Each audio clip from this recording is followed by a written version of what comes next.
Good morning again, everyone. Apologies for the delay. We have our guests now. Let me welcome Ms. Biodun Stephen. She had trouble logging in. She's been trying with that for the last few minutes. Hello, good morning. Thank you very much. Good morning. So, Welcome. I hear you had trouble logging in. yes, The yes, technology will fail you at any time. I'm Thank you so trying to much. catch. Thank you. Yes, thank you for joining us. It's good to see you again. Good to see you as So, well. well, this is the Filmmakers Forum.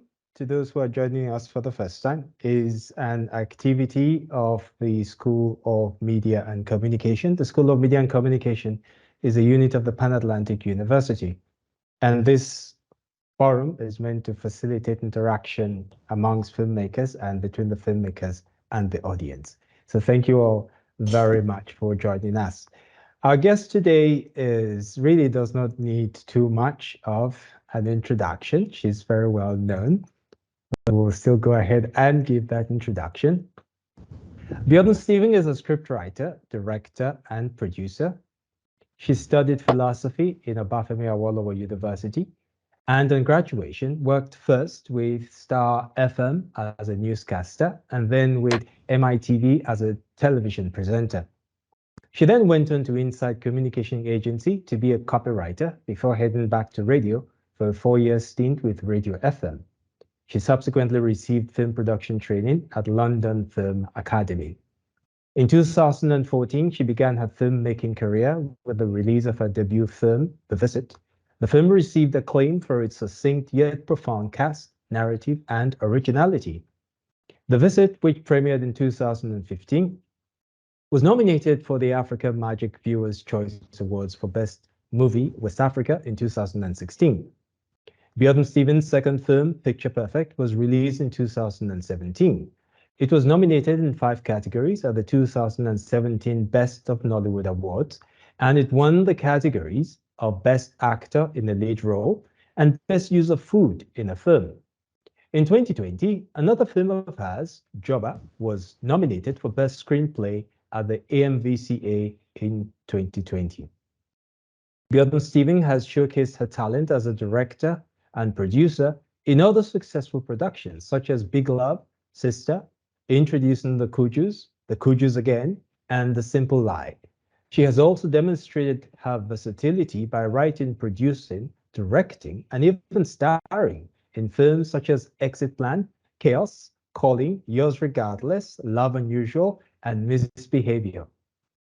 Her recent productions include Breaded Life, Progressive Tailors Club, Aki and Popo, Hotel La Bamba, and Chaos Calling. Biodun Stephen is renowned for her ability to create emotionally rich and relatable stories. Her films often tackle contemporary social issues and human relationships. She has a keen eye for capturing the complexities of human emotions and presenting them on screen in a way that resonates with audiences. Her works are characterized by strong character development and engaging narratives, which have earned her a dedicated fan base. So, that's quite a long one. Welcome. It doesn't say everything, but I Thank you think very it much. gives us all a good idea of who we have with us today. Thank you so much for Thank you. joining us, Biodun, if I may. Thank you Well, very let's much. get the ball rolling. Just a message to our audience. Please feel free to drop your questions in the chat box and we'll take them as we go along. Questions are always very much welcome and we'll try and make this as engaging as possible. Well, let's start at the beginning. You studied philosophy, but you have ended up in filmmaking. How Yes. did that come about? I think, unlike now with a lot of our younger ones, they are very blessed where where entertainment has now become a staple. People recognize it. While I was growing up, I'm not sure theater was the option for the average Nigerian Yeah. parent. So I did put in for theater, and I recall my mother saying, "You cannot be an actor."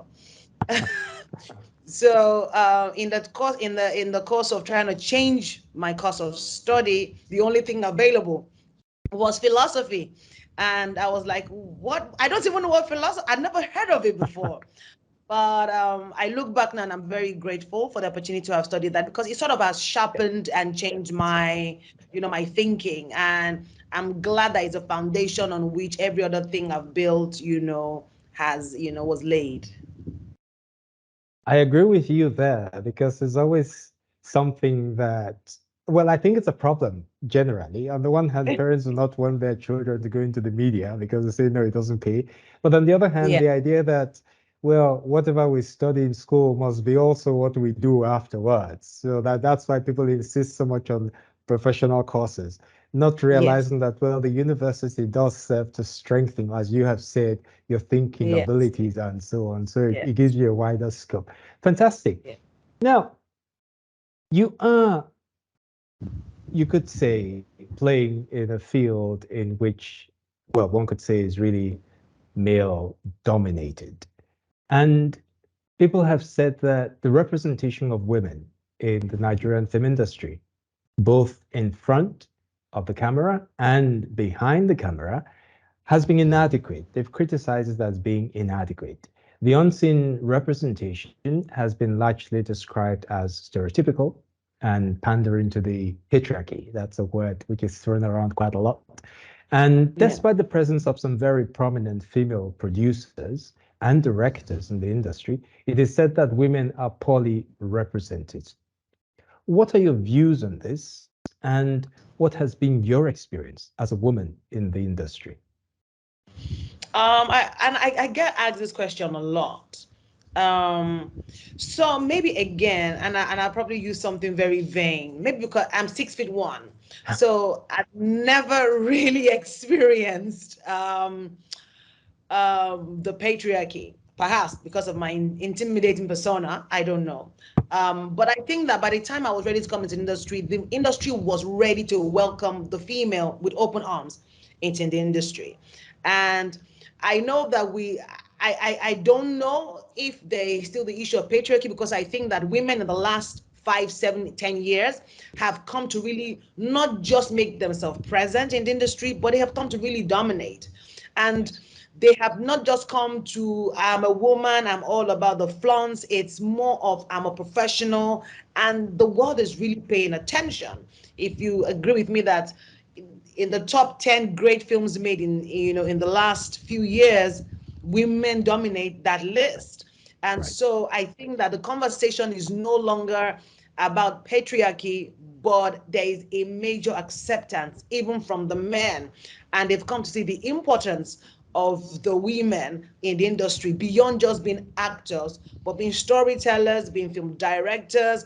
I think that if we want to say that there is a limit in terms of gender, it would be maybe in the technical side of things.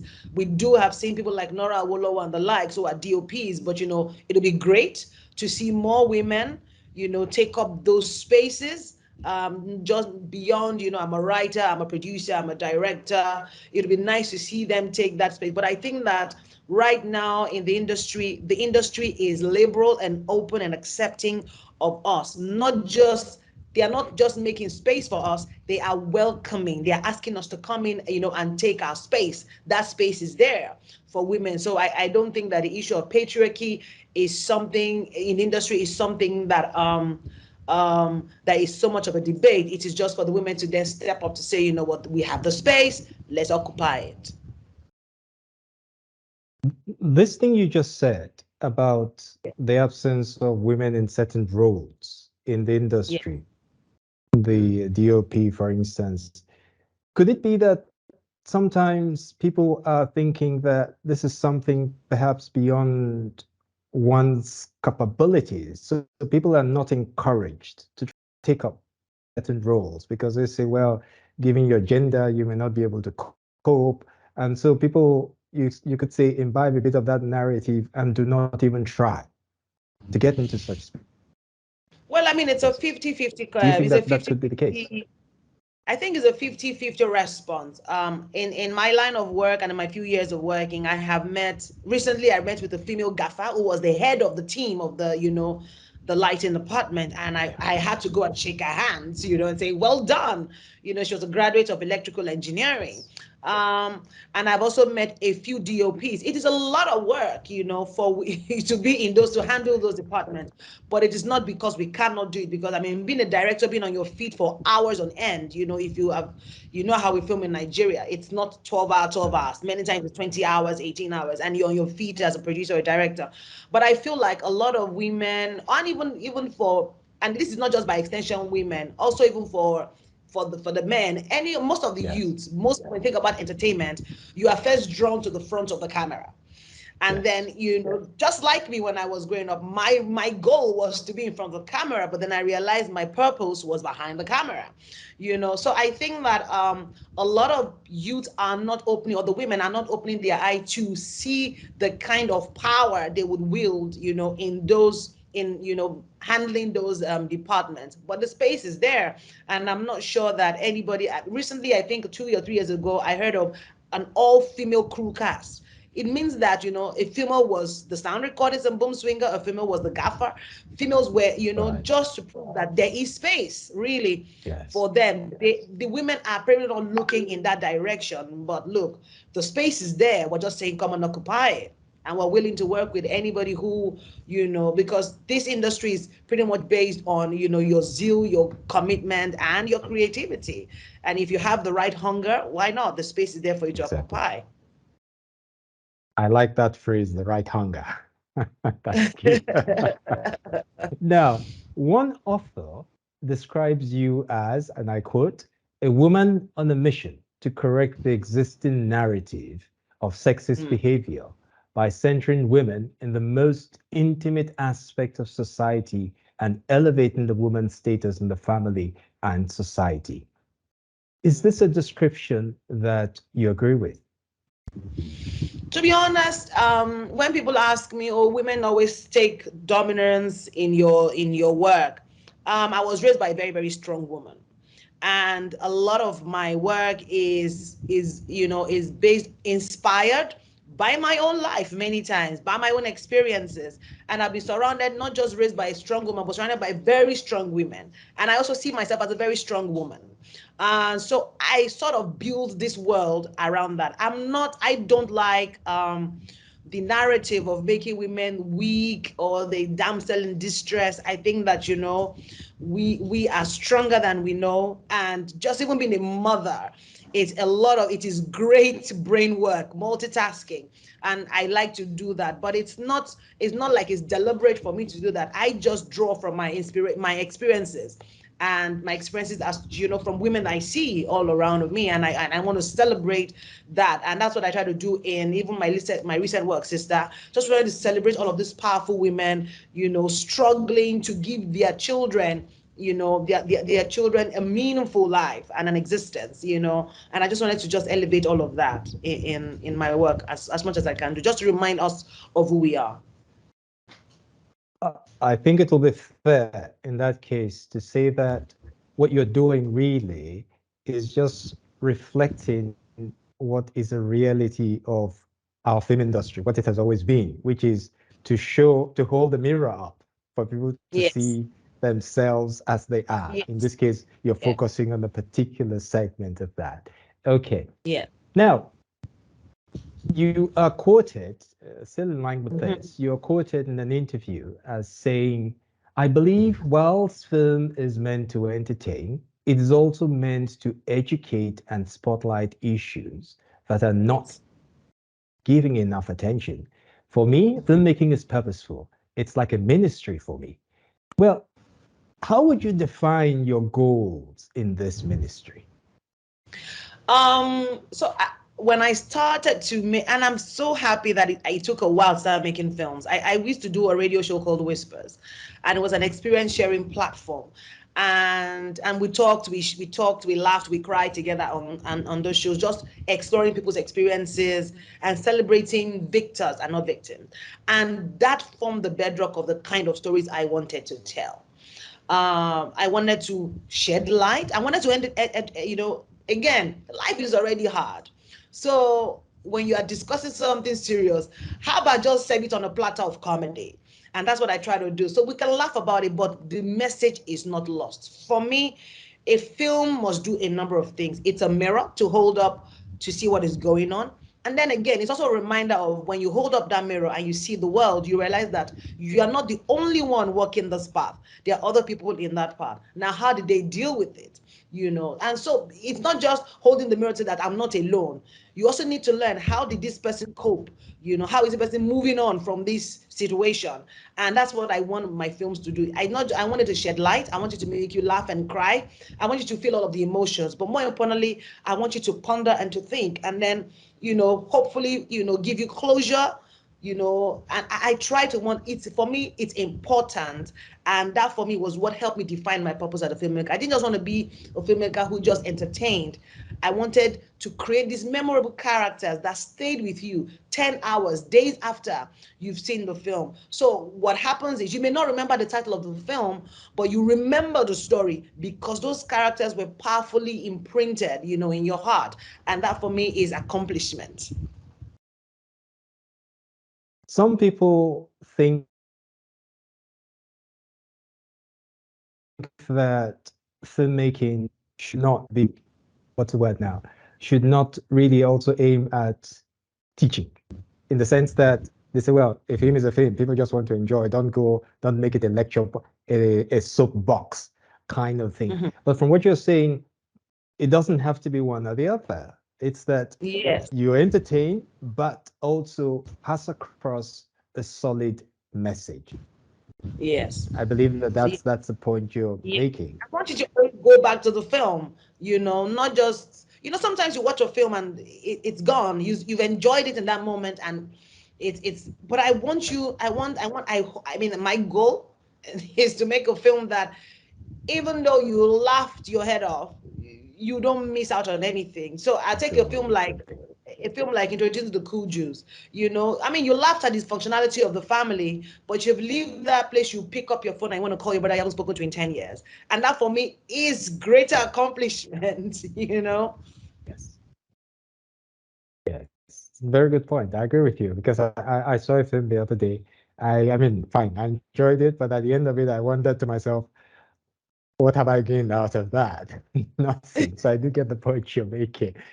Now, still in line with really the thing of storytelling, a lot has been said about the Yeah. need to tell the African story as a means of correcting the current incomplete, stereotyped, and inaccurate system of storytelling on Africa.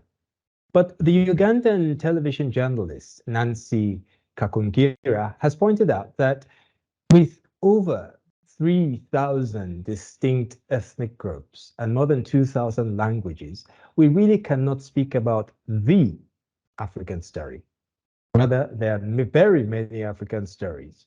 And I think that a similar thing, well, on a smaller scale, the same reality occurs here in Nigeria with over 250 language groups, so many Yeah. subcultures, and so on. You really cannot talk about telling the Nigerian stories. But what are your own views on this in relation to your own storytelling?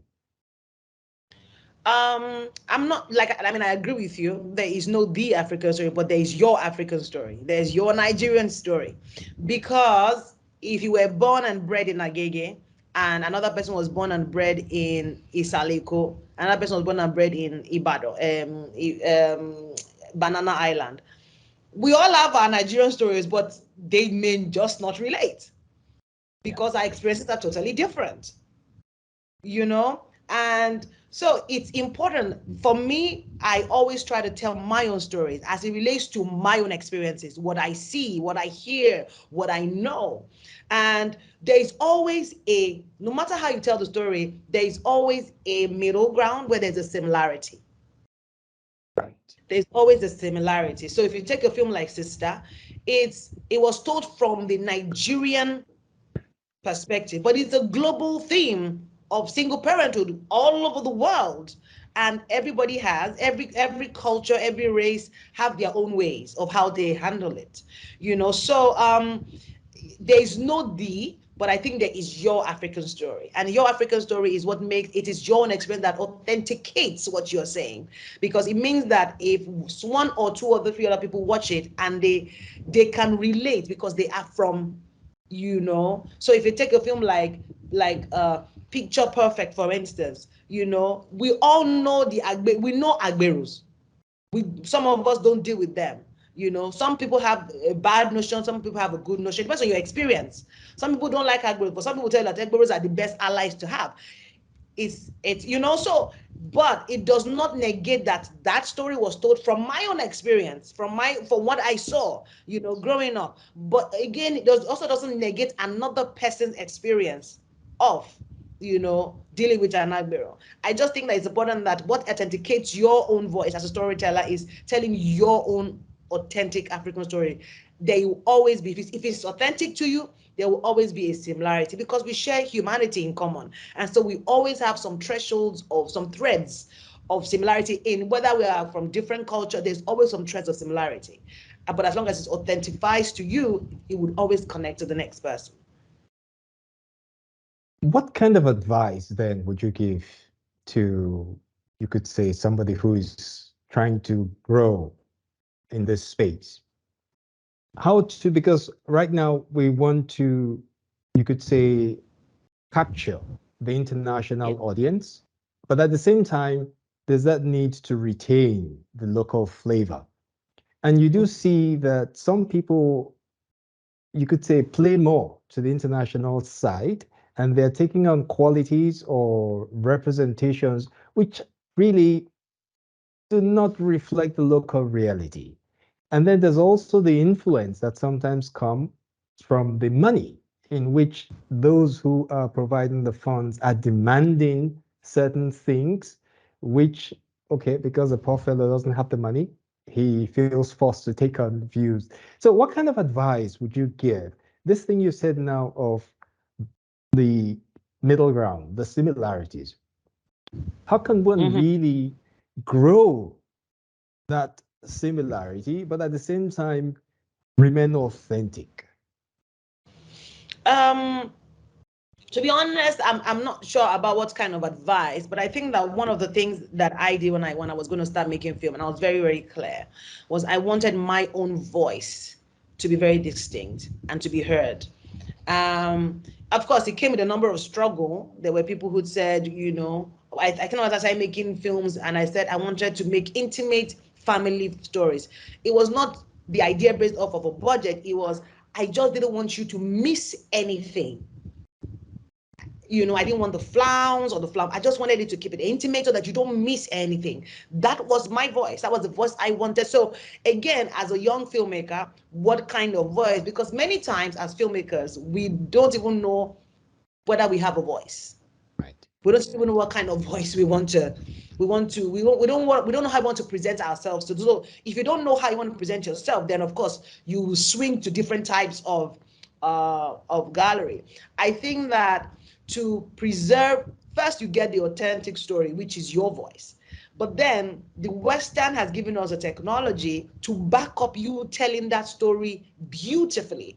It is not for you to tell the story the way they want it to be told, but to use their technology to enhance, you know, your storytelling. And then there's always the issue of, you know, finance. But I think that, you know, you can't win all. You win some, you lose some. But still, you must, as a filmmaker, preserve your voice. So if your voice is seen in 1, 2, 3 films, they would see it that this is how she makes a film, this is how he makes a film. And there are people who would want to work with you because of that, you know, uniqueness.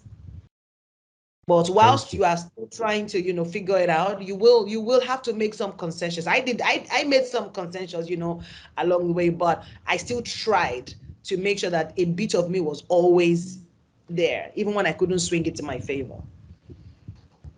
Right. Thank you, Biodun.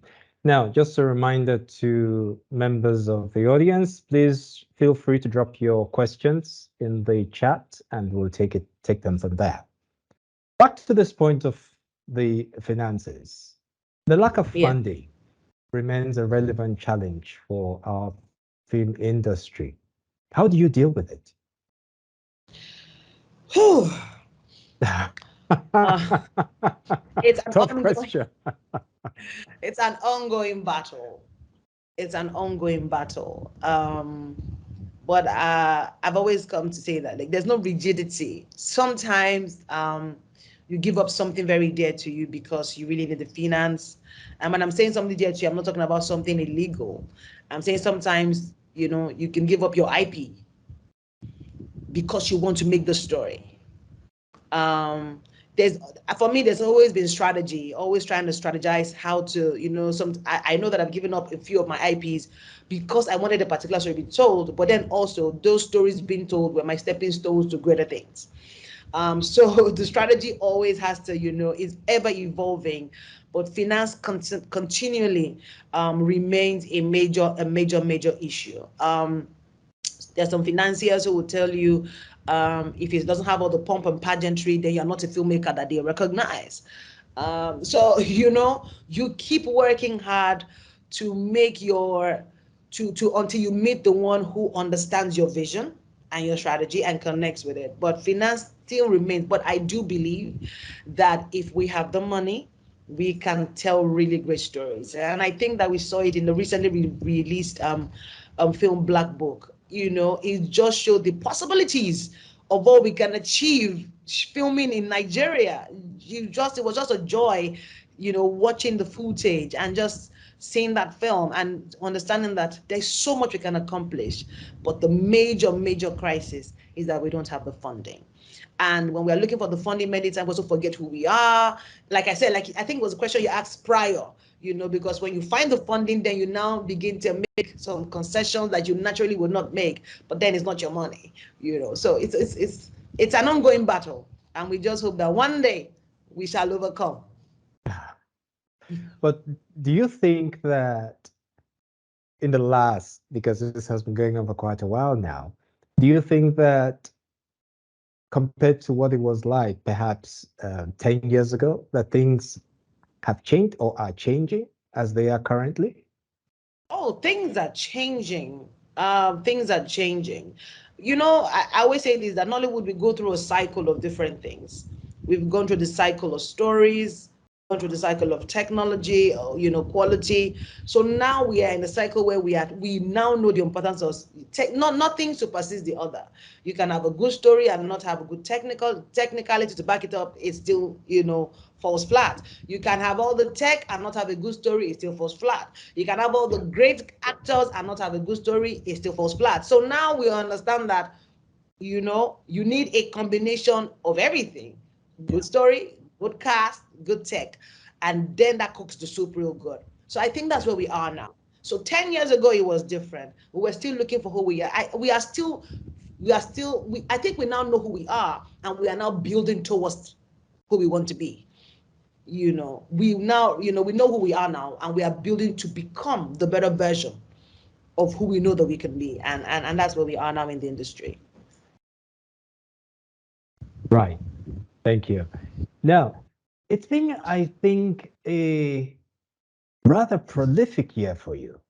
If my calculations are correct, you've been involved in at least 15 different productions so far, and I think there's another This one, year, or there are more coming up. this year I don't.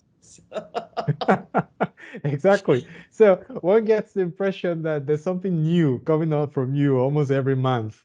Is this the usual thing, or there's something different, special about this year? If so, what is it? What is Uh, happening this year?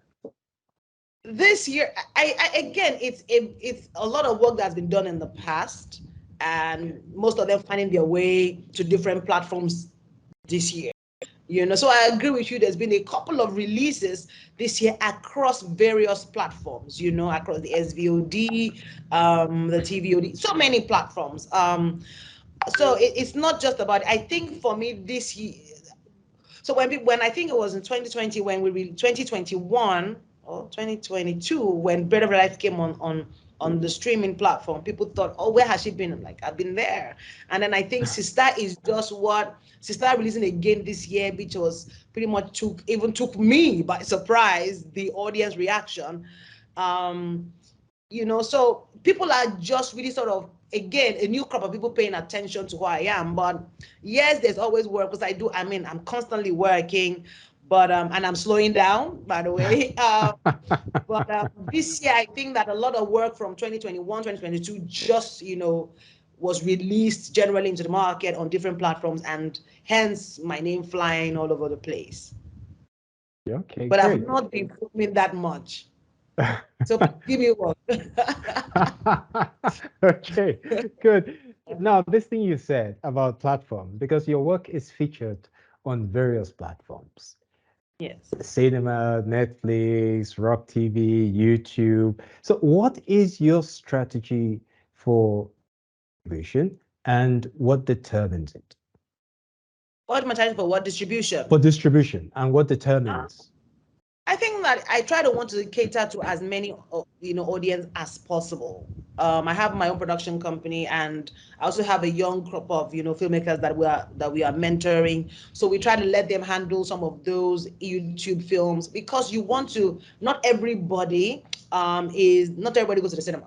Not everybody has a Netflix account, or so you want to try and cater to everybody. And also because I started off making films on Iroko, and Rock TV, I feel very sentimental towards them, and I want to continue to feed that audience. I don't want to be like, she don't forget where she come from.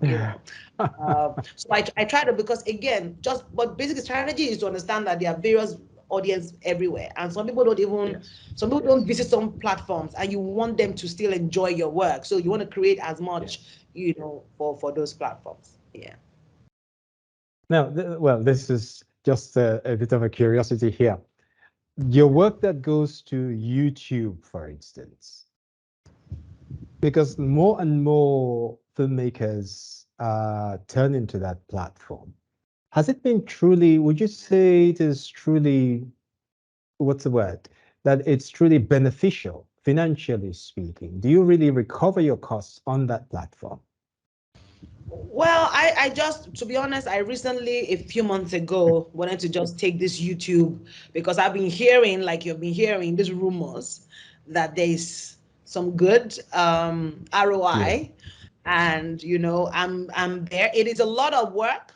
It is a lot of work to build the viewership. It's a lot of work, but I cannot tell you now that there is ROI. But Okay. we're just steadily building the channel, and but I've heard really great stuff. But I also heard that it is a Okay. lot of hard work. Yes. Okay.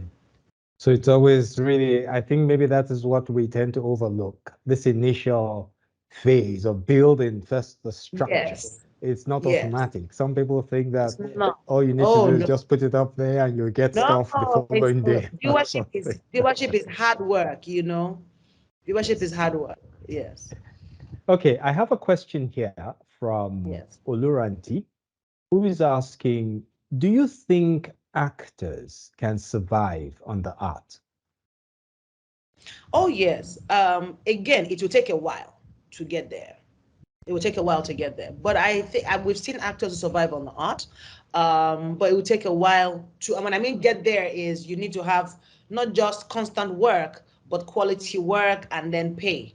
So it's, again, like every business, you are building. So with every building, there is foundation, there is lintel level, there is painting and finishing. So it's a lot of work to get to that point where your pay is enough for you to survive. But can you survive on art? That answer is yes. When will you then be able to do that? That is a totally different question on its own that I cannot answer, because you as an actor need to be able to map out the strategy, road to market, how you want to get to that place. It's a Right. lot of work, Right. just liking it to how we talked about YouTube a few minutes ago. Yes, yes. I think it's always that thing that, first of all, one must build the structures. Once you have the Yes. structures in place, then, of course, the benefits will come. Now, Yeah. Emanuela is asking a similar question to what we've already spoken about. I will read it nevertheless. She says, maintaining cultural authenticity is often crucial in Nollywood films. How do you strike a balance between preserving cultural richness and creating content that appeals to a global audience? By creating, I think that people think that selling your culture, that is the appeal to the global audience. You are selling them something they didn't know about who you are, your race, your tribe. That is the appeal. People always tend to, think. So in my films, for instance, I've made it mandatory from time to making films. There would always be African prints because that is my culture. That's what we wear. There will always be our food. That is, so there will always be all of that. There will always be language in every film that I make. Right. You must speak a language. That is me telling you a little bit about my culture. That is the appeal. That is me saying, I cannot sell you sand. You can't sell sand to the Arabs. They live in sand dunes. What I'm going to sell to you is what makes me special.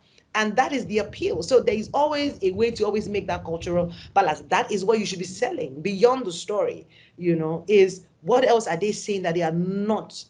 So you take a film like Wedding Party. Wedding Party was an expose into how grand our weddings are, how colorful, Yes. how vibrant, and it didn't mean that that was culture. That was them selling us our glam, our fashion, you know. So there's always a way. Yeah. I like what you said about the language, the food, the dressing, because Yeah. certainly these are the nuances that can always Yes. be introduced, which really serve to pass across certain messages. Now, Oluranti asks, in still in the same line, what can be done about the negatives, nudity, and all that have come to be associated with a few female actors? Well, so the question is a bit vague or ambiguous. The nudity in terms of the personal lives of the actor, that's not my business. But nudity in terms that is required maybe in a film, for instance, sometimes you want to make a film and the film demands it. But you also, as an actor, you want to do it because you feel like it is important to the story.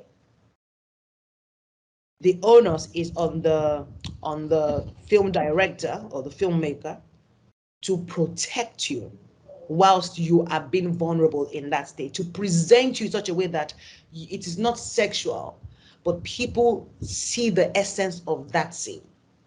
Yes. And I'll give an example of a film that I did. There was a scene there's a film called Glimpse that I shot with Bisola Yola, and it was important for her to have a bath because something traumatic had happened to her. We filmed it, she trusted us, and when we edited it, we showed it to her. But it was important to show her in the bath washing off what she would term the stench or whatever of the trauma. You know, it was important. But then she was required to have a bath, and trust me that I would film it and light the scene to protect her, and people would not look at her body, but connect with the emotion of that moment.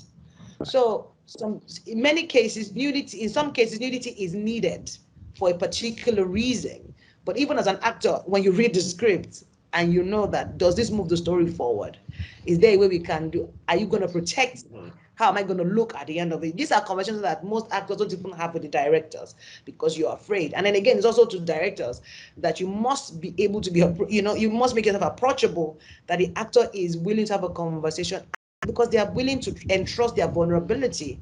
So you as a filmmaker should protect them in presenting them not as sexual objects, but as talents that are telling a particular story. I like very much what you just said because I think it's key, really, when you talk about the essence of the nudity and whether it moves the story forward or not. I kind of suspect that this is the line of Allura and this question in terms of really sometimes perhaps it is not necessary, but some people put it Yes, there really more to titillate to than anything else. And yeah, I think that that's sensationalize, and everybody wants to see the film. exactly, Yes. exactly. I think. Okay, then there's a comment here from Olufemi who says, "I have been a fan of your work, but only after watching the movie Just Calling to realize that you're actually female. Over the years, I had thought Biodun Stephen was a man. Perhaps we should shoot him for that one." I am a woman. I get this all the time. Okay, then Muna Chimso has a question here in which she says, I have realized just how much I have in common with Mrs. Biodun. I am also studying a very different and non-related course to filmmaking, but that's my passion. And just like her as well, I want to be in front of the screen, not behind. I want to be an actor, like from right now. I just want to act in films. But I am currently working with the school's media unit. I have been on set for different events like nostalgia, meet and greet sessions, etc. I work really well with cameras, and that's where I have found myself. But I still just want to act, not make films. So what I refer to myself is to keep shooting till I fully get in the industry, then I'll see what God plans for me. How do I get to the point she is in now or she's at now? Blood, blood, tears, blood, tears, and sweat. You also, at sometimes life really just points you to where you want to be, and many times we fight it. I wanted for the longest time, like I wanted to be an actor. I struggled, went for all the auditions, but the moment I accepted that my place was behind the camera, everything fell in place. Behind the camera, I can still be in front of the camera if I wish to. I didn't understand the power of my place behind the camera, because behind the camera, I can still be in front of the camera if I wish to. So sometimes I still feed the acting hunger from time to time. But how did I get here? It's a lot of blood, sweat, and tears, to be honest, a lot of hard work.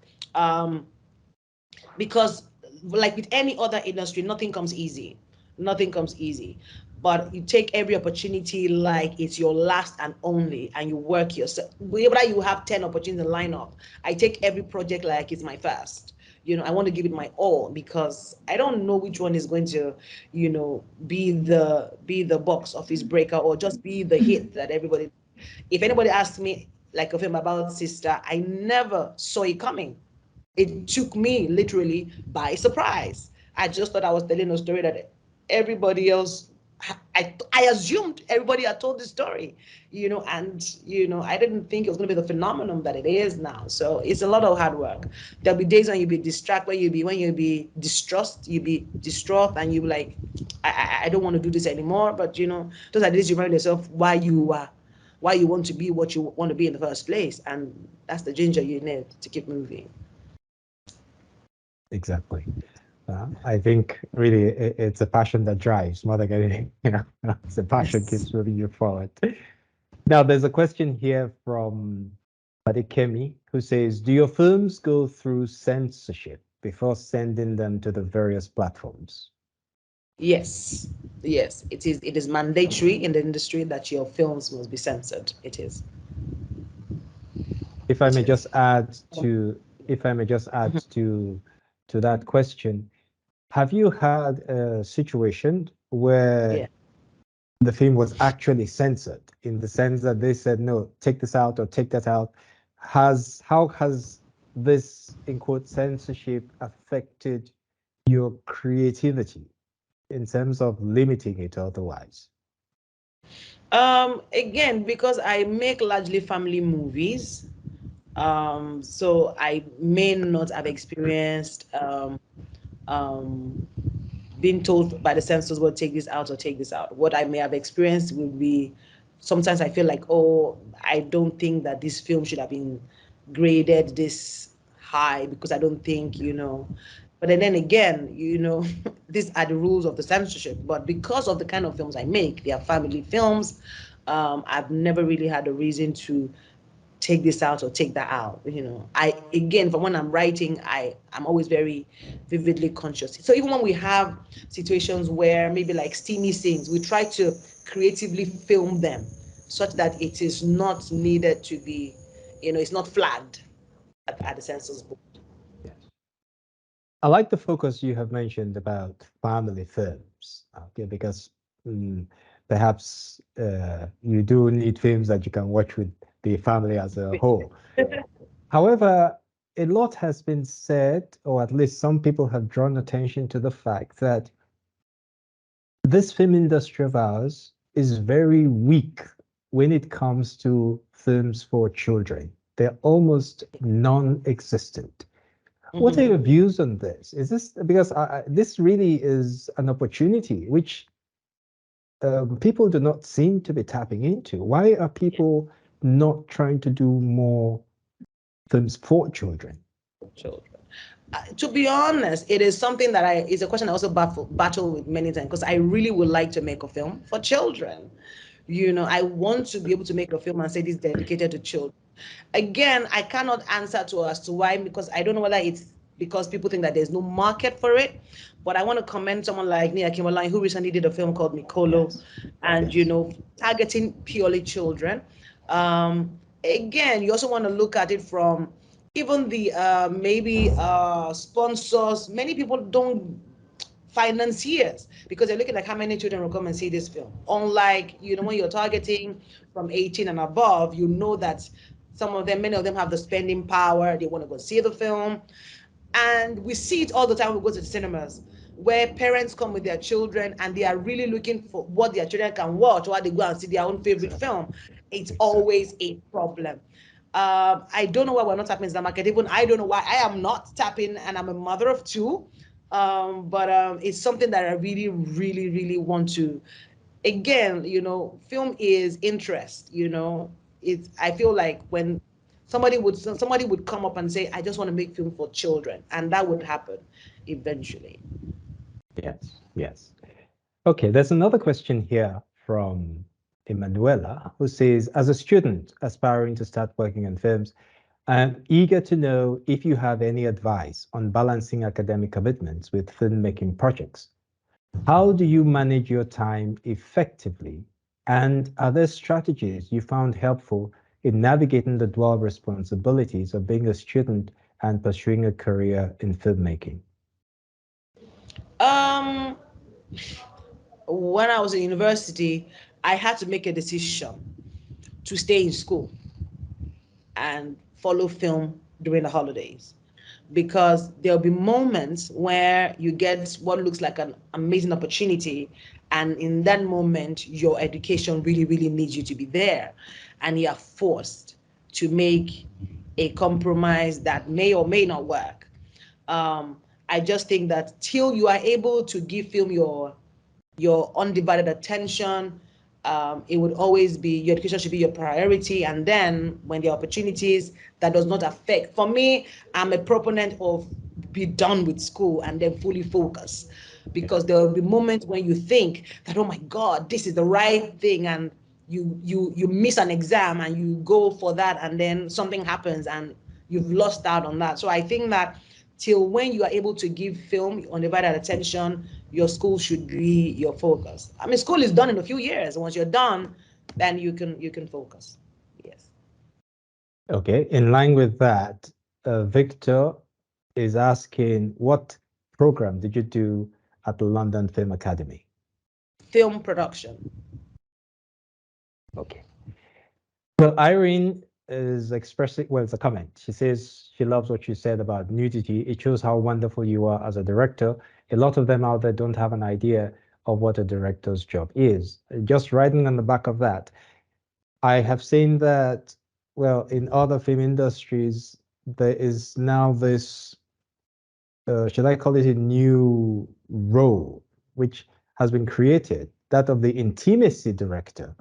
I hope I'm using the right term. Someone who is there. What you said about protecting the Yeah. actor in those moments of intimacy, so that there are people now who, as it were, take on the task of choreographing those Those scenes. scenes of Yes. intimacy to be sure that the individuals truly are protected. Do you Yes. think that such a role could be created or here in our industry in the near future? I think that is an important role to be created. I think it's important if we are um, going, to explore certain genres or certain scenes that are steamy and intimate. It's important to have these scenes properly choreographed. If we can choreograph action stunts, we should not leave these moments to the discretion of the actor, or even just the film director. We should create, portfolios for this. Is well, going back to something you said, in which you said sometimes the actors are afraid of raising these issues with the director because the director is not approachable. Now, should the person's contract not really provide for some of these things? Because well, I know that the aspect of contracts, yes, it still has its weaknesses here and there, but in principle, before entering into such an agreement, all of these things should be firmed back in a contract. Yes, Doesn't I this agree. happen? Not in all cases. With cases like mine, what I do is I would have, because again, before we even get to the contract stage, I do a lot of talking stage with the actors. There's a reading session, and then there's a one-on-one. I tell you some of the things, I ask you question scripts. What are the issues? What are your issues? Let's discuss through it. And in those moments, we navigate those murky waters. Um, and then I also take those time to explain to the actor how I'm envisioning the scene, what I'll be requiring, you know, of the actor. And I've been very lucky that actors over time have trusted me because they've seen how it looks when it comes out. And so many people have always trusted me with, their vulnerability. But there's always a talking stage where I talk them through what I'm envisioning and I ask, is it too much? Can I dial back? How far can we go? And because it's important that everybody is comfortable in the moment. Even when we are filming the scene, you make the atmosphere comfortable for them, you know. Okay, thank you very much. Now, Folakemi is asking a question which I think you had previously addressed, which she says, do you face any peculiar challenges as a female filmmaker in Nigeria? I think you already responded to that earlier on in that you haven't had those challenges. So let's take the other question of Irene, who says, some directors see the actors' opinions as questioning their position and feel threatened. So they don't like to work with actors who ask questions. What is your view? I'm not sure as to why any director would not want to be questioned. Again, matter of approach. How are you as the actor approaching the director? How is your message? Communication is three-way. Matter, What yes. you want to say, what the person is receiving, and how you are saying it. So you need to kind of check all those boxes. And if you know that you don't know how to reach out before the director, there are people around the director. There's a producer, there's the AD. There are people that you can explain your situation to, or how can you arrange for a one-on-one? Can I send a text? Sort of. But I think that it is important for any director to be open, because you can't get the best out of your actor if you are walled off. I don't know Yes. who you are directing at that point. They're not robots or machines. So Yeah. you need to be able to, break through to them. Yes. And you need to be approachable. Okay. I was in, well, some engagement I had this week. I had to speak to many young people, Mhm. and quite a few of them, a good number of them identified you as their role model. Oh, Okay. wow. So, I mean, that's quite a position to be placed in. Yeah.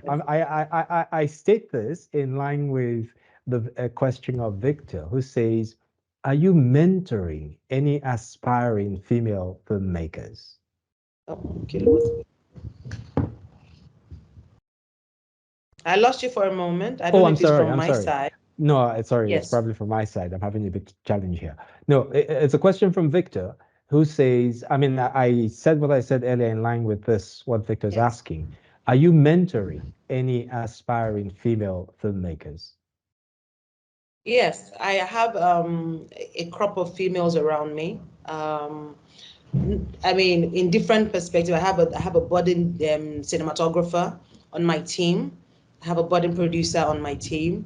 I have a budding director on my team. So I enjoy giving back, and so I assemble myself with a lot of young women, you know, And beyond just, help teaching how to make film, there's also the part of nurturing, emotionally as well.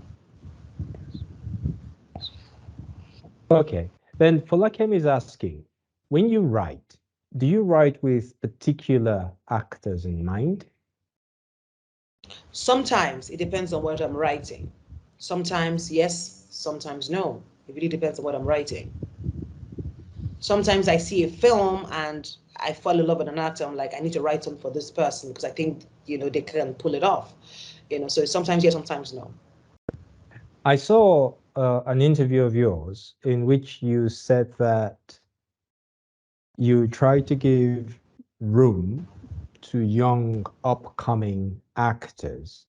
So it's not to Yeah. go for the known faces. And that in casting, sometimes you will cast and recast until you get the right person for that Yes. for that role. Now, is this also deliberate effort of yours? Because this what you said now to support young people. Because a complaint that many people have is that many directors tend to go only for known faces. Of course, it's a business strategy also, but at the same time, I do know that there are various directors in the industry who pay a lot of attention to young people to create opportunities. Is this Yeah. also a very a deliberate thing on your part? Yes, I am a very and I say this for people, for the actors on this platform, I'm an energy person. I like to give young people an opportunity who are hungry enough, because I'm always hungry. I want to do something big and I want us to be on the same, battery level, hungry to make a statement. It's important for me, and I always remember that somebody gave an opportunity to make the visit. So it's important to give back for me all the time. But I think what I've been accused of, which you have not asked me, is I use the same people over and over. I use really talented people, and I always like to peel this onion. What else can you do? What else can you do? And so I've been accused of that, and I don't regret that, because for me it's a joy to just unravel and unmask people's potential. That for me is the kink. Just I did this. Oh my God, I brought this out of this person. For me so yeah, I enjoy working with new actors all the time, and I think that even going 2024, there's a conscious move for me to work with people I've never worked with before, just to discover somebody new and introduce somebody else into the industry.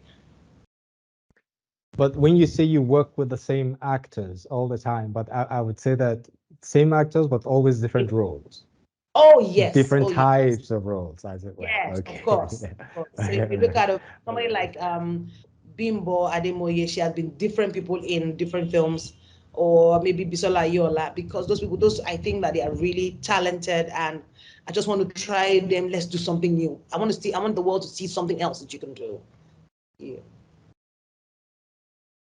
Then there's a question here from Barbara who says, after registration of film, company, and production, what is the necessary process of getting your film to rock TV or cinemas? To be honest, it's just sending your film there to the cinemas, to the distributor. You send in your film to distribution company like Film One or Cinemax, and then to Rock, you send in your film. There's really no hard or fast rule. When you send in your film, you send them an email. If they like it, they'll reach out to you to send you the rest of the documents. Yeah, and you close that deal off. With African Magic, it's the same thing. You just look out for when they are receiving. There's always an open window. There's always a window for Yeah. when they are collecting and receiving films. So just look up all of that information. Okay. Right. Then Casey is expressing her gratitude. I am already, well, I'm assuming it's her. It could be her or him. I am already a budding actor, and I just want to say thank you to Madame Biodun for giving us this experience and investment of her time. It helps my journey as an actor, especially in the terms of process. So just a note of gratitude. And Emanuela says, I'm deeply passionate about creating films that address political issues in Nigeria, particularly concerning the government. However, I am concerned about potential backlash or censorship. How can filmmakers navigate these challenges to ensure their projects have a meaningful impact without risking censorship or bans? strategies to approach political storytelling that may be considered sensitive, yet still allow for open dialogue and expression? Satire would always be something I would ask you embrace, creative satire. So a film like Progressive Tailors Club was a political story, but it was a satire about election. So you have to, if you want to talk about politics, given the kind of terrain that we live in, embrace, creative satire stories, satirical storytelling. I think that would be the easy way out. Okay. Then Victor has a question here about the guilds. Do you believe in the guild system? And are you a member of any guild? If yes, how do you think it can help you in your craft? I am a member of the guild. I would say I have never gone for any meeting. It is required by the censors board. I have never attended any meeting, so I don't even know what goes on there, to be honest. So I cannot speak to it. I like to be honest. I'm a member because I'm required by censors board to be, but they've never reached out to us to extend an invitation. So I don't know what goes on there, to be honest. Now, some people have raised what they say, well, young people especially, they raise what they say is a key challenge in the industry, which is that of gatekeeping, because they say that oftentimes those who are in key positions or who have made it, well, they tend to keep out or make it difficult for many of the young people to get in. I heard a rather painful story the other day about somebody who really was, you could say, almost say blacklisted in the industry. In terms of really making it in the industry, for a young person who doesn't have such opportunities, is it an easy thing to get in to break through?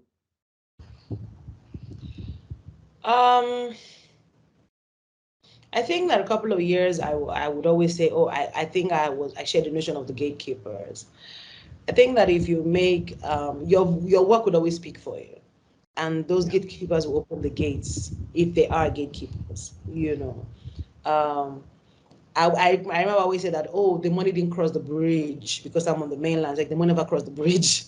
But look, you just keep doing your work, and the spotlight will shine on you, and the gatekeepers would open the gates wide, and everybody's going to be wanting to do work with you.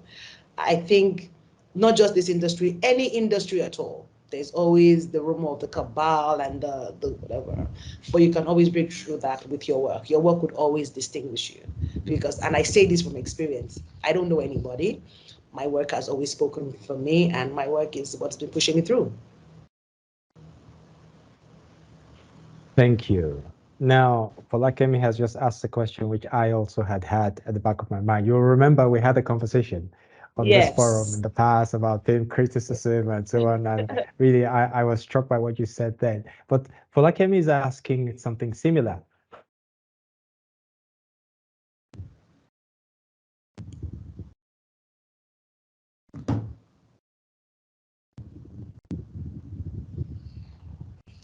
I don't know if it is me. Sorry, no, it's not you. It's the network.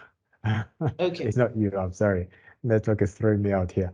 No, Falakemi was saying, how do you deal with critics, especially film critics on social media?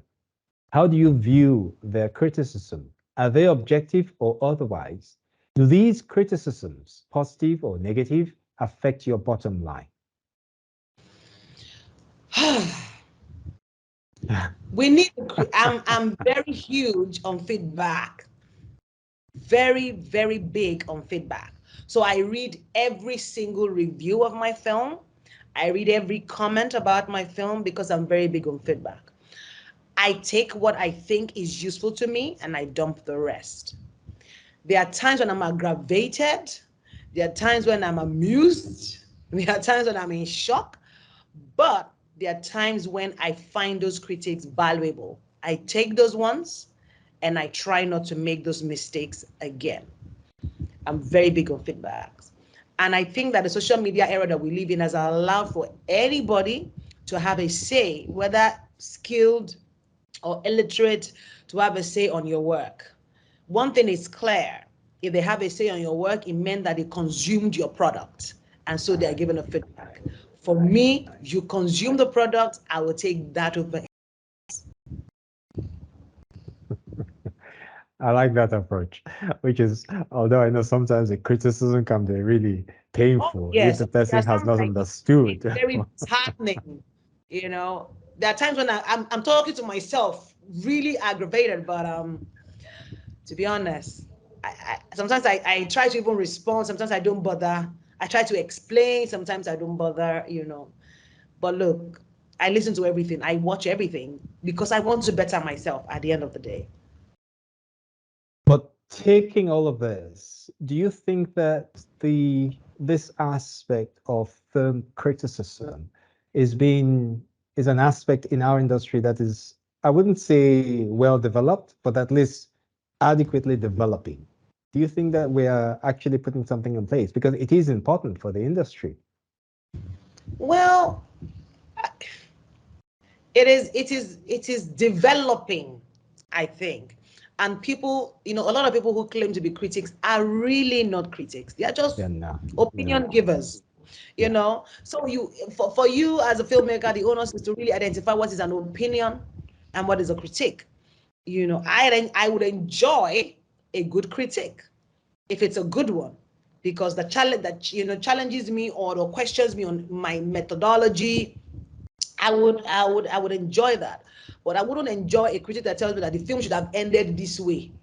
That is not a critique, that's an opinion. You know, you feel like A should have died and not B. I feel like B should have died. That is my storytelling. That is your story that you know, that's your story you're telling. So it has not developed. I really hope that in a few years from now we would really understand the import of being a film critic. We would understand that, and we would make it more meaningful, and not just having an opinion and, you know, and having a keyboard and then typing away, you know, ferociously because you think that you have a say. Some people are even watching the film, they haven't even finished watching the film, they are commenting already, you know, and I said, let me keep watching. What are you critiquing when you are still watching the film? You know, Exactly. Nigerians are special. We certainly are. We certainly are. Now, one last question from me. Yes. What should we be expecting from you in the months ahead? Because, like you said, you have a lot of stuff in the back burner. And I think Uh, right now we're all on edge to see what is coming next after all the previous what's ones. So coming what should we next? be expecting? I'm in edit at the moment for a really great film that I just made. It's such a beautiful heart moving film, and I watched it a few days ago with my editor, and I'm like, wow, this is something. You know, I do have a couple of films. I have a film coming to cinema um in a few weeks. It's called Small Talk, you know, and it's pretty much inspired by a true life story my husband told me, and we spawned it into a film, and we did it in collaboration with Film One, and that's coming to cinema October 27. Yeah, I think that's what's coming this year. I think that's yeah. I think that's what That I think makes it look like there could be some yeah. surprises. That's the information that I have. You know, because I work with a lot of people. So that film I know is coming out 27, and I know also that Big Love is coming to streamers sometime later this year. So for those who didn't see Big Love in the cinemas, they will see it on the streaming platform. Okay, fantastic, fantastic. Well, Falakemi has just dropped a question in which he says, how has the reception of your films been in other African countries? So far that I know, I think that my I have a huge fan base actually outside of Nigeria.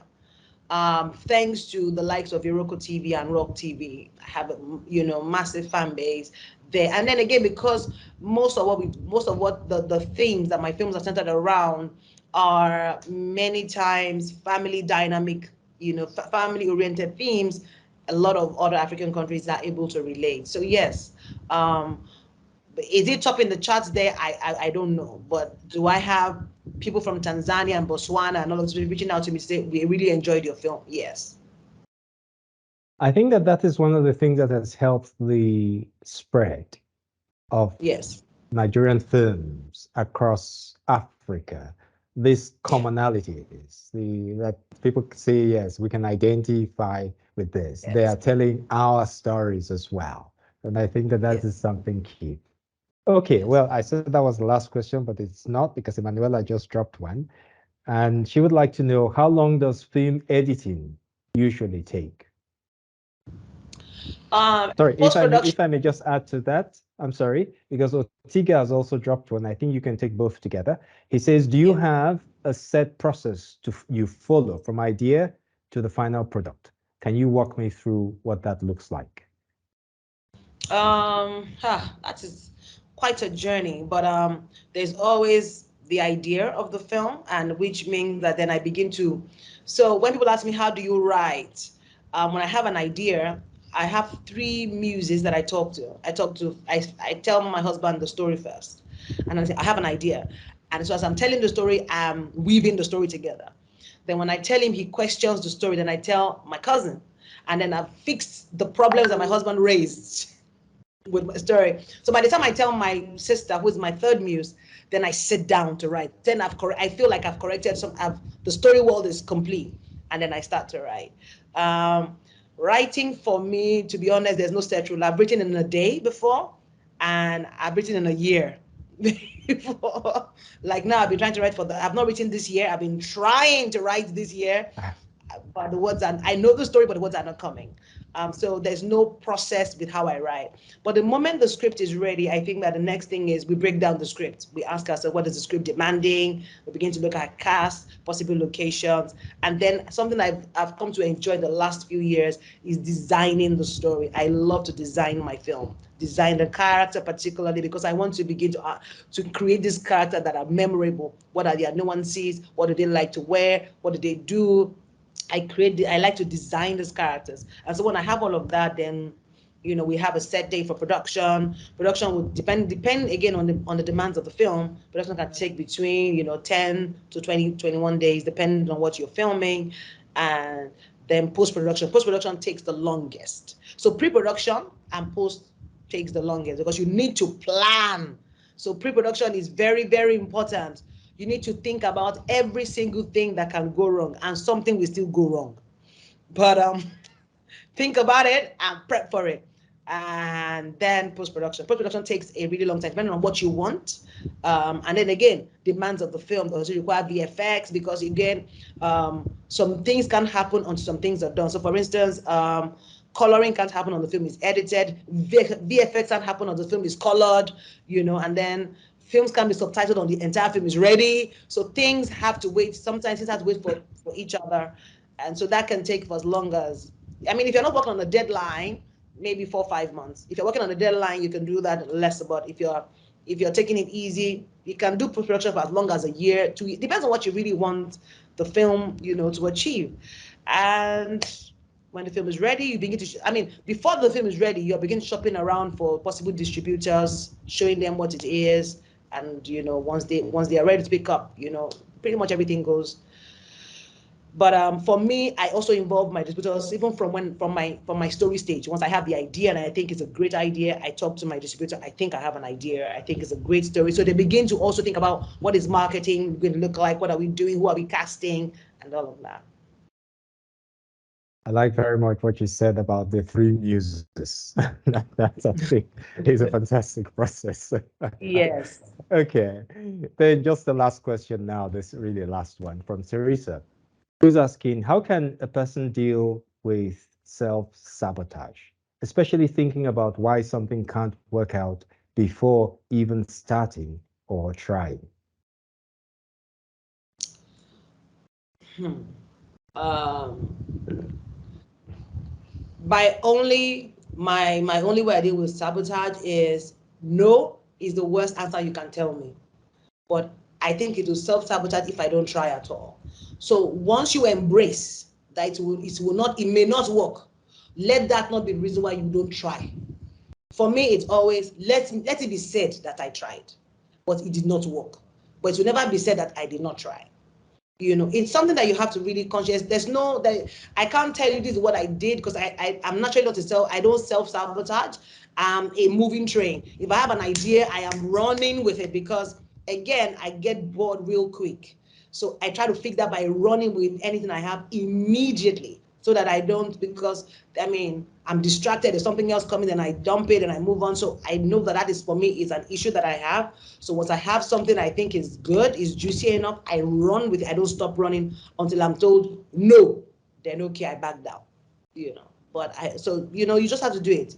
What must not be said that you didn't try. Always try. No will never kill you. To be honest, rejection can never kill you. Trust me. It only makes you stronger, actually. Oh, shoot. Great. Yeah, thank you so very much. This has been a Thank truly you. enjoyable conversation. Thank you so much for sharing Thank you so all of much. this with us. Thank you. And thank you to our guests on the call. Thank you for your questions. And well, we look forward to having you all the next edition that we have. And really, we will look forward to having you on our campus. But we need to send you an invitation Yes, I sometime to would. have you I would physically on love our to campus. visit. I would love to Oh, visit. great. Yes. Would love to have Yes. you. Would love to have you. So thank you so very much. Thank you. Thank you very much. Enjoy the All rest of right. your day. Thank you. And Okay. you too.